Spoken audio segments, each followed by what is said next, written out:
Welcome back to the Euro 400 on TNT. A massive development in that second stage. Tyler Reddick loses. Welcome back to the Chicagoland Speedway of the Euro 400. Reddick had no finishes outside the top 15 in the first 14 races of the season. This will mark his fourth finish outside the top 20 in the last 5 races. So potential massive point swing here at Chicagoland Speedway. But the racing has been fantastic. And Bert, you're really impressed with that guy Ryan Blaney in the 12. Well, anytime there's a loser, there's a winner. So Reddick was obviously losing with that problem. That was a huge break for Blaney. He had not pitted. That got him track position. Finished 20th in stage 1, just in the top 5 right now. What about the battle for the lead that we saw earlier? Chicagoland has proven why we love coming to this place. You see 2 Joe Gibbs racing cars, Hamlin and Briscoe, going to split the 2311 right here at Bubba Wallace. It's been epic. William Byron said, hold my beer, I'll be there in a second to come up and win the next stage. Absolutely fantastic racing, Adam. Cannot wait to see how this thing wraps up, my friend. I'm just glad that McMurray got the hold my beer reference. Hold my in beer. there. Y'all got beer down there? I mean, what's the deal? Hey, come on, that's not fair. We talked about the effort on pit road. Zane Smith did have an uncontrolled tire. He was inside the top 20, so he'll have to... All right, we're about to start stage 3, the last stage. And Briscoe talked about keeping control of the pit lane. Want to do it on the And I'll say the green flag is waving, and we're underway in stage number 3.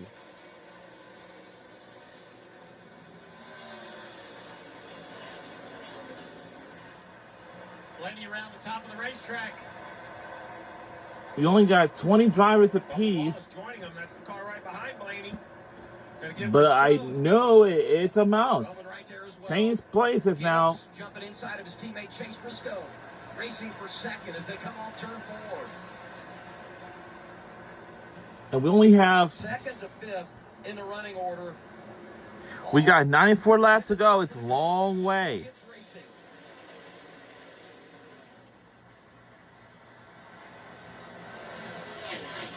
Bubba losing a little bit of nose on the exit there. Just ahead of the 3-wide battle. Top 7 right there on the screen. Oh, Hamlin Wow. squeezes in front of Bell. Bell's going right back to the outside though, still side by side. I bet that radio. Drivers can be very Bell's gonna stay on the outside here. rough to each other. Down the back straightaway. Briscoe to the inside from the 54 Ty Gibbs. Takes that spot away. The body Phil's going to be back here at Chicagoland Speedway. It's time to go. Well, I think the 4 From years cars ago, all well- of them know how good they are in the long run. They want to be the lead of that group. Watch this slide job from the 11 up in front of the 20 right here, bottom right.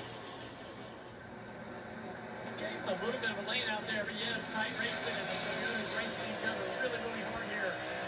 Wow, keep that lead. You know it's close when the hood flap comes up. Still side by side here with the 20 and 11. Christopher Bell up high, Denny Hamlin down low.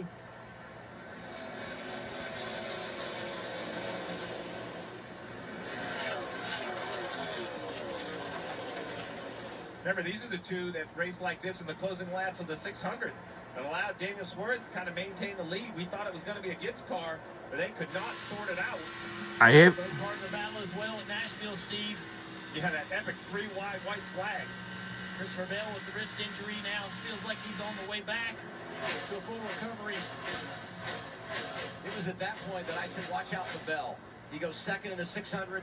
He goes second at Nashville, and you're like, he's on his way. And then a crash at Michigan, injures the wrist. A lot of challenges since that time.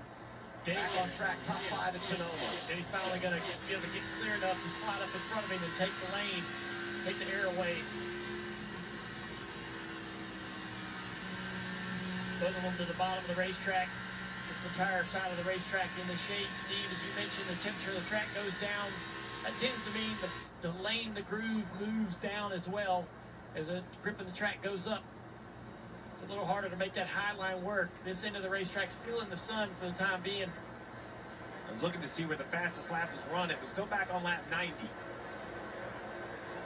close racing between Cindric and Suarez. I mentioned the 600. Well, there's the winner of Charlotte Danielle, Daniel Suarez in the 7th. What a day for Suarez. Something as crew chief called a blue-collar day is what we're going to have. There is no magic trick to pull out with strategy. We started 26. We're just going to have to pick them off one at a time and gain track position. That's exactly what they've done. From 26, Suarez is now 12th, getting oh so close to cracking the top 10. He is happy with his car, and remember, Adam won the Coke 600 on an intermediate in May. He slid back to 11th when you look at the chase standings, so he's lost a little ground last couple of weeks in that regard, coming off first run of the year, 31st at Sonoma, staying in the game tonight. Those chase standings are getting ready to have some brackets, right? Like the first two have separated, then there's 4 or 5 other guys that are together, then a couple, right? We're starting to see some separations. When you talk about Bell and that wrist injury, right? He is trying to chase Suarez down. That's the next position up the road for him when it comes to the standings. You see on the left side of your screen, remember 16 advanced, but we really think top 10, even top 5 or 6 on the restart have the best opportunity when it comes to the championship. Talk about Suarez winning the Coke 600. Corey Heim wins in San Diego. And they're racing for a spot there. Heim up to 12th in the running order. Look at Ryan Blaney here in the 12 car. Called up to the back bumper of Christopher Bell. He's trying to take that spot away.